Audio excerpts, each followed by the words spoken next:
Hi friends, இது எந்த கோயில்னு பார்க்குறீங்களா? இது வந்து மதுரைக்கிலேருந்து ஒரு 1.5 கிலோமீட்டர் தள்ளி இருக்கிற நம்ம பிள்ளையார்பட்டி கோவில் தாங்க. எனக்கு ரொம்ப வருஷமாக இந்த கோயிலுக்கு போகணுன்னு ரொம்ப ஆசையாக இருந்துச்சு. ஸோ இந்த வருஷம் ஸ்டார்டிங்லேயே அதே மாதிரி இந்த கோவிலுக்கு போகிற வாய்ப்பும் அமைஞ்சிச்சு. அதனால் நாங்கள் பார்த்திங்கன்னா காலையிலே வெள்ளனா கிளம்பி இந்த கோவிலுக்கு கிளம்பிட்டோம் குடும்பத்தோடு. ஸோ அன்றைக்கி பார்த்திங்கன்னா ரொம்பவே நல்லா இருந்துச்சு. கோவிலில் தரிசனம் ரொம்ப அருமையாக இருந்துச்சு. ஐயப்பன் கோயிலுக்கு போகிறதுனால வந்து நிறையா வந்து இப்போ சீசன்னால் கோயில் முழு நாளும் ஃபுல் டே திறந்து தான் இருந்துச்சு. ஸோ எந்த டைமிங் போனாலும் நம்ம வந்து சுவாமியை நல்லா தரிசனம் பண்ணிக்கலாம்.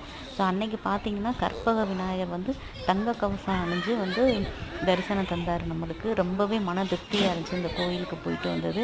ஸோ முன்னாடி தெப்பக்குளம் இருக்குது, அங்கேயும் கொஞ்சம் நேரம் டைம் ஸ்பெண்ட் பண்ணிவிட்டு முன்னாடி நிறைய கடைகள் இருக்குது, நம்மளுக்கு வேண்டிய எல்லா இதுவும் வாங்கிக்கலாம். ஸோ விநாயகர் படம் நிறைய இருந்துச்சு. நான் பார்த்திங்கன்னா எனக்கு பிடிச்ச விநாயகர் கற்பக விநாயகர் வந்து தங்க கவசம் அணிஞ்ச விநாயகர் படம் வந்து வாங்கிட்டு வந்திருந்தேன். ஸோ பொங்கல் அன்னைக்கு நான் அந்த படத்தை வீட்டில் வச்சுங்க நான் தரிசனம் பண்ணேன். ஸோ ரொம்பவே திருப்திகரமாக இருந்துச்சு. நீங்களும் ரொம்ப நாள் இந்த கோயிலுக்கு போகலன்னு நினச்சிங்கன்னா போயிட்டு வாங்க. உண்மையிலே ஒரு நல்ல ஒரு பாசிட்டிவ் ஃபீலாக இருக்கும். ஸோ கண்டிப்பாக நீங்களும் போயிட்டு வந்து எப்படி இருந்துச்சுன்னு எனக்கு ஷேர் பண்ணுங்கள் ஃப்ரெண்ட்ஸ்.